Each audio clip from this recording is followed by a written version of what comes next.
കർത്താവിൻ്റെ പരിശുദ്ധമായ നാമത്തിന് നന്ദിയോടെ സ്തോത്രം ചെയ്യുകയും സ്തുതിക്കുകയും ചെയ്യുന്നു. ക്രിസ്തുവിൽ പ്രിയരെ, സന്തോഷത്തോടെ ഒരിക്കൽ കൂടി ദൈവത്തിൻ്റെ വചനം നിങ്ങളുമായി പങ്കുവെക്കാൻ ദൈവം എനിക്ക് തരുന്ന അവസരം പ്രാർത്ഥനയോടെ ഞാൻ ഉപയോഗിക്കാൻ തുടങ്ങുകയാണ്. ലോകത്തിൻ്റെ നാനാഭാഗത്തിരുന്നു കൊണ്ട് ദൈവത്തിൻ്റെ വചനം കേൾപ്പാൻ താല്പര്യം കാണിക്കുന്ന പ്രിയപ്പെട്ടവർക്കെല്ലാവർക്കും ഒരിക്കൽ കൂടി യേശു ക്രിസ്തുവിൻ്റെ നാമത്തിൽ വിനീതമായ വന്ദനങ്ങളും അറിയിക്കുന്നു. നമ്മുടെ രക്ഷിതാവും കർത്താവുമായിരിക്കുന്ന മഹാദൈവത്തിന് സ്തുതിയും സ്തോത്രവും മഹത്വവും പുകഴ്ചയും കരയറ്റിക്കൊണ്ട് പരിചിതമായിരിക്കുന്ന ഒരു വേദഭാഗത്ത് നിന്ന് ഒരു വാക്യം വായിച്ച് അതിനകത്തെ ഒരു ആത്മീക ആശയം പരിശുദ്ധാത്മ നിയോഗത്തോടെ നിങ്ങളോട് പങ്കുവയ്ക്കാൻ കർത്താവിൽ ശരണപ്പെടുകയാണ്. വിശുദ്ധ മർക്കോസിൻ്റെ സുവിശേഷം 9-ാം അധ്യായം 22-ാമത്തെ വാക്യം ഞാൻ നിങ്ങളെ വായിച്ചു കേൾപ്പിക്കാം. മർക്കോസിൻ്റെ സുവിശേഷം 9-ാം അധ്യായം അതിൻ്റെ 22-ാമത്തെ വാക്യം. അത് അവനെ നശിപ്പിക്കേണ്ടതിന് പലപ്പോഴും തീയിലും വെള്ളത്തിലും തള്ളിയിട്ടിട്ടുണ്ട്. ഒന്നോടെ ആവർത്തിക്കാം. അത് അവനെ നശിപ്പിക്കേണ്ടതിന് പലപ്പോഴും തീയിലും വെള്ളത്തിലും തള്ളിയിട്ടിട്ടുണ്ട്. ചന്ദ്രരോഗം അഥവാ അപസ്മാര രോഗം പിടിപെട്ട ഒരു മകനുമായി കർത്താവിൻ്റെ അടുക്കൽ ഒരു വിടുതൽ പ്രതീക്ഷിച്ചു വന്നൊരപ്പൻ തൻ്റെ യൗവനക്കാരനായിരിക്കുന്ന മകനെക്കുറിച്ച് യേശുക്രിസ്തുവിനോട് പറഞ്ഞ വാക്കാണ് ഇവിടെ എഴുതിയിരിക്കുന്നത്. അത് ഇന്നത്തെ നമുക്കുള്ള ആലോചനയായി പരിശുദ്ധാത്മ നിയോഗത്തോടെ പ്രാർത്ഥനയോടെ നിങ്ങളോട് പങ്കുവയ്ക്കാൻ വേണ്ടി കർത്താവിൽ ഞാൻ ശരണപ്പെടുകയാണ്. ഈ അവസ്ഥ അഥവാ ചന്ദ്രരോഗം എന്ന് പറയുന്നത് നമ്മുടെ പിടിയിൽ ഒതുങ്ങുന്നതല്ല. കാരണം ആ രോഗത്തിൻ്റെ പ്രത്യേകത പിടിച്ചു നിൽക്കാൻ പറ്റിയല്ല, മൈൻഡ് ഔട്ടാകുകയാണ്. ഈ വേദപുസ്തക ഭാഷയിൽ അത് ഒരുപക്ഷെ മെഡിക്കൽ സയൻസിൻ്റെ നിഗമനത്തിനകത്ത് നമ്മൾ ഈ പറയുന്നത് അവർ അംഗീകരിക്കുകയോ ഇല്ലയോ എന്ന് എനിക്കറിയില്ല. പക്ഷെ കർത്താവ് പഠിപ്പിച്ചതും വേദപുസ്തകം പ്രതിപാദിക്കുന്നതുമായ സത്യങ്ങളുടെ വെളിച്ചത്തിൽ ഇതിൻ്റെ പുറകിലൊരു ദുരാത്മാവുണ്ട്, ഒരു അശുദ്ധാത്മാവുണ്ട്. ആ അശുദ്ധാത്മാവ് ഈ മനുഷ്യനെ, ഈ വ്യക്തിത്വത്തെ, ഈ മകനെ ആക്രമിക്കുകയാണ് അപ്രതീക്ഷിതമായ സമയം. അപ്പോൾ സംഭവിക്കുന്നത് അപസ്മാര രോഗത്തെക്കുറിച്ച് ഒരല്പമെങ്കിലും അറിവുള്ള ആളുകൾക്ക്, ഫിക്സ് ആ രോഗമുള്ളവർക്ക് ഞാൻ പ്രാർത്ഥിക്കുന്നു. എന്നെ കേൾക്കുന്ന ആർക്കെങ്കിലും, കുഞ്ഞുങ്ങൾക്കോ പ്രിയപ്പെട്ടവർക്കോ നിങ്ങളുടെ വീട്ടിൽ ആർക്കെങ്കിലും ഉണ്ടെങ്കിൽ ഇന്നത്തെ വചനം കേട്ട് നിങ്ങൾ ദൈവത്തോട് പ്രാർത്ഥിക്കുക. കേട്ടിട്ട് ഇത് കൊള്ളാമായിരുന്നു എന്ന് പറയുകയല്ല. നമ്മുടെ കർത്താവ് ഇന്നും ജീവിക്കുന്നു. ഈ വക ചീത്ത രോഗങ്ങളുടെ മേൽ അധികാരമുള്ളവനാണ്. മരുന്നില്ലാതെ സൗഖ്യമാക്കാൻ കഴിവുള്ളവനാണ്. അതുകൊണ്ട് ഈ രോഗത്തിന്, ഫിക്സ് എന്ന ഈ ചീത്ത രോഗം മനുഷ്യത്വത്തെ ഖനിക്കുന്ന, അപ്രതീക്ഷിതമായി നമ്മളെ ആക്രമിക്കുന്ന, നമ്മുടെ ഭാവിയെപ്പോലും ബാധിക്കുന്ന, ചിലപ്പോൾ വിവാഹം പോലും നടക്കാത്ത ആളുകൾ കണ്ടേക്കാം, കുഞ്ഞുങ്ങളൊക്കെ കണ്ടേക്കാം. ഇങ്ങനൊരു പ്രയാസം ഉള്ളതുകൊണ്ട്. പക്ഷെ ഞാൻ ഇന്നൊരു ആത്മനിയോഗത്തോടുകൂടെ ഈ ദൂതിലേക്ക് കടക്കുന്നതിനേക്കാൾ മുമ്പ് പറയുന്നു, ഞാൻ പ്രസംഗിക്കുന്നത് ഒരു മരുന്ന് കച്ചവടക്കാരനെ കുറിച്ചല്ല. മനുഷ്യ ജീവിതത്തിൽ അധികാരമുള്ള യേശു ഈ വക പ്രയാസങ്ങളാൽ ഈ ഭൂമിയുടെ പരപ്പിൽ ആക്രമിക്കപ്പെടുന്ന ആരെങ്കിലും എന്നെ കേൾക്കുന്നവരുണ്ടെങ്കിൽ, അവരുടെ കുടുംബാംഗങ്ങളുണ്ടെങ്കിൽ, കർത്താവായ യേശുവിൻ്റെ നാമത്തിൽ ഈ സന്ദേശം മരുന്നിനേക്കാൾ ഫലിച്ചവർക്കൊരു വിടുതലാകണം. അത് സംഭവിക്കണമെന്ന് പ്രാർത്ഥിക്കണം. ഒരു വട്ടം കേട്ടിട്ട് നിങ്ങൾക്കൊരു വിശ്വാസം വരുന്നില്ലെങ്കിൽ ഒന്നോടെ കേട്ട് സ്തോത്രം ചെയ്ത് പ്രാർത്ഥിച്ച് നിങ്ങളുടെ അടുക്കൽ അങ്ങനെ കഷ്ടം അനുഭവിക്കുന്ന ഈ രോഗമുള്ള ആരെങ്കിലും ഉണ്ടെങ്കിൽ ഇത് അടുത്തിരുത്തി കേൾപ്പിച്ച് പിടിച്ചു വെച്ച് പ്രാർത്ഥിച്ച് യേശു നിമിത്തം ഒരു വിടുതൽ ഉളവാക്കണം. അത് സംഭവിക്കുമെന്ന് വിശ്വസിക്കണം. ഇവിടെ പറഞ്ഞു വരുന്ന ദൂത് അല്ലെങ്കിൽ ഇന്നത്തെ പ്രസക്തമായ ഭാഗം ഇതാണ്. ഈ അപസ്മാര രോഗം ആക്രമിക്കുകയാണ്, ദുരാത്മാവ് വന്ന് ആക്രമിക്കുകയാണ്. നമ്മുടെ ബോധം കെട്ടുപോകും, നമ്മുടെ പരിസരം മറന്നുപോകും, എവിടെ നിൽക്കുന്നതെന്ന് മറന്നുപോകും. ചിലപ്പോൾ ഉരുണ്ട് വീഴും, പല്ല് കടിക്കും, ഞൊരയ്ക്കും, പതയ്ക്കും, കയ്യും കാട്ടടിക്കും, മരിച്ചവനെ പോലെയാകും. അതൊക്കെയാണ് ഈ ഭാഗത്ത് ലക്ഷണമായിട്ട് എഴുതിയിരിക്കുന്നത്. അങ്ങനെ ഈ അപ്പം വന്ന് ഈ കർത്താവിനോട് ഈ മകനെക്കുറിച്ച് പറയുകയാണ്, അവനെ നശിപ്പിക്കേണ്ടതിന് പലപ്പോഴും തീയിലും വെള്ളത്തിലും തള്ളിയിട്ടിട്ടുണ്ട്.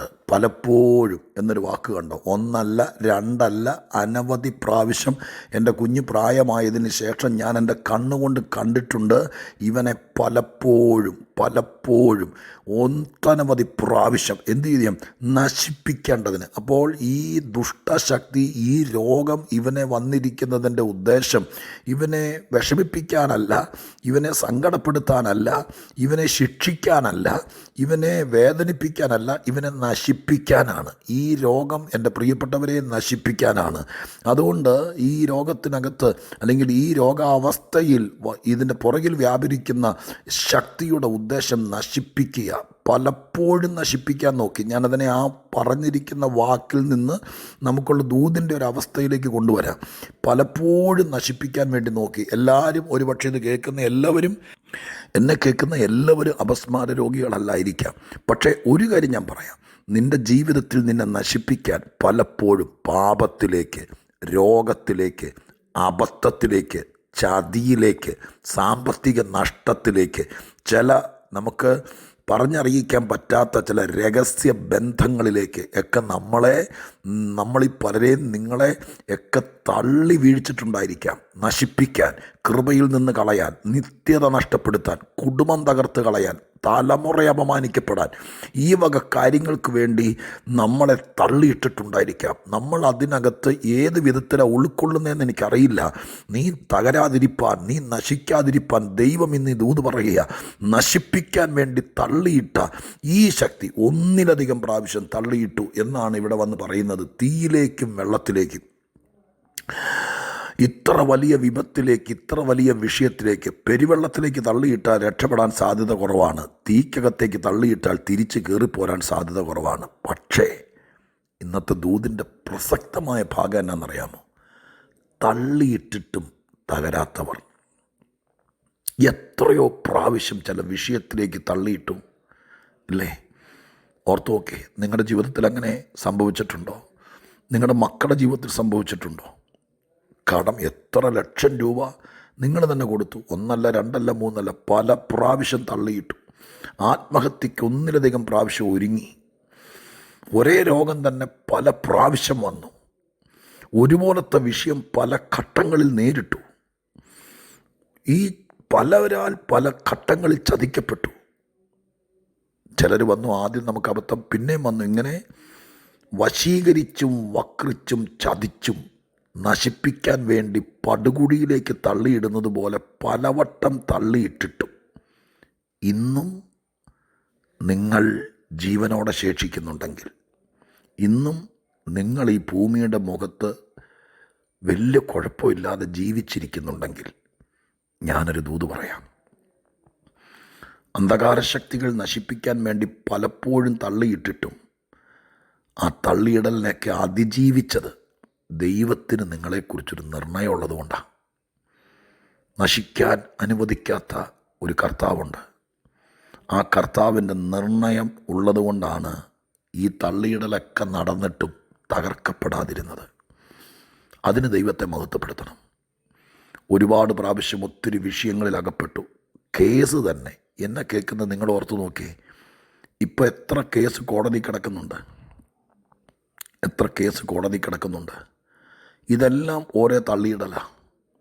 എന്നിട്ടും പിടിച്ചു നിൽക്കുന്നില്ലേ? ശരീരം ഒന്ന് പരിശോധിക്കാൻ വേണ്ടി ഒരു ആസ്പത്രി കൊണ്ട് ഏൽപ്പിച്ചാൽ എത്ര തരം രോഗങ്ങൾ ഇന്ന് ആ ശരീരത്തിലുണ്ട്, എത്ര അവയവങ്ങളെ ബാധിച്ചിട്ടുണ്ട്. ഒന്നിനു പുറകെ ഒന്നായി പറ്റിയ ഒരുപാട് കാര്യങ്ങൾ. എന്നിട്ടും എന്തിനാ ഇങ്ങനെ വെച്ചോണ്ടിരിക്കുന്നത് എന്നൊരു ചോദ്യം ശേഷിക്കുന്നുണ്ടോ? ഉണ്ടെങ്കിൽ അതിനൊരു മറുപടി പറയുക. ഒരു ദൈവനിർണയം നിങ്ങളിൽ നിറവേറാനുണ്ട്. ഇല്ലെങ്കിൽ ആദ്യത്തെ തള്ളിയിടലിൽ തന്നെ തട്ടിപ്പോയേനെ. ആദ്യത്തെ തള്ളിയിടലിൽ തന്നെ നിങ്ങൾ തീർന്നേനെ. ഇന്ന് ഓർമ്മ പോലും ഭൂമിയുടെ മുഖത്തുനിന്ന് പോയേനെ. പക്ഷെ തള്ളിയിട്ടിട്ടും തകർക്കപ്പെടാതിരിക്കുന്നവരാണ് നിങ്ങളെങ്കിൽ എന്തോ നിങ്ങളിൽ ദൈവത്തിന് ചെയ്യാനുണ്ട്. വിവാഹം കഴിച്ചു, അതിനെ സപ്പോർട്ട് ചെയ്യല്ല. അത് പ്രതീക്ഷിക്കാതെ ഒരു തള്ളിയിടലായിപ്പോയി, ചതിയായിപ്പോയി. അതൊരു കണക്കിന് പ്രാർത്ഥിച്ച് തലേന്ന് ഒഴിഞ്ഞോ ഇല്ലയോ അത് ഞാൻ പറയുന്നത് ഒരു സാഹചര്യം പറയുന്നത്. പിന്നെയും ഒറ്റയ്ക്ക് നിൽക്കുന്ന എങ്ങനെ ചോദിച്ചുകൊണ്ട് പിന്നെയും പോയി നമ്മളൊരു ജീവിതത്തിലേക്ക് കയറി. അത് രണ്ടാമത്തെ തള്ളിയിടലായി. ഇപ്പോൾ സാധാരണ ആൾക്കാർ പറയും, കഴിച്ചിട്ട് ഇറക്കാനും വയ്യ, മതിരിച്ചിട്ട് തുപ്പാനും വയ്യ, പറയാനും വയ്യ, കളയാനും വയ്യ. ഇപ്പം തള്ളിയിടലിൻ്റെ പരമ്പരകൾ ജീവിതത്തിനകത്ത് ഒന്നിനു പുറകെ ഒന്നായി സംഭവിക്കുന്ന ചിലരെ ഞാൻ ആത്മക്കണ്ണുകൊണ്ട് കണ്ടോണ്ടാണ് ഇത് പറയുന്നത്. ഒരു പ്രാവശ്യം ഒരു ബിസിനസ് നടത്തി, അതിനകത്ത് കാശ് നഷ്ടം വന്നു. പിന്നെയും ജീവിക്കേണ്ടെന്ന് ഓർത്തുകൊണ്ട് അടുത്തത് പോയി ഒന്നുകൂടെ ചെയ്തു. അത് അതിനേക്കാൾ കുഴിയിലായിപ്പോയി. 1, 2, 3, 4 എന്നിങ്ങനെ തള്ളിയിടപ്പെട്ട ആരെങ്കിലും ഉണ്ടോ? ആദ്യം വിദേശത്ത് പോകാൻ വേണ്ടി ഒരു അല്പം പൈസ കൊടുത്തു, 10-20,000 രൂപ. അതവൻ പറ്റിച്ചുകൊണ്ട് പോയി. പിന്നെ ഒരു ചാൻസ് വന്നു, രണ്ടാമത് കൊടുത്തു. ഇപ്പോൾ വിളിച്ചാൽ ഫോൺ എടുക്കുന്നുമില്ല, എവിടാന്നറിയില്ല, മിണ്ടാൻ പറ്റുന്നില്ല. രണ്ടാമതും തള്ളിയിട്ടു. ഇങ്ങനെ പലപ്പോഴും തള്ളിയിടപ്പെടുന്ന അവസ്ഥയ്ക്കകത്ത് കിടക്കുന്നവരുണ്ടോ?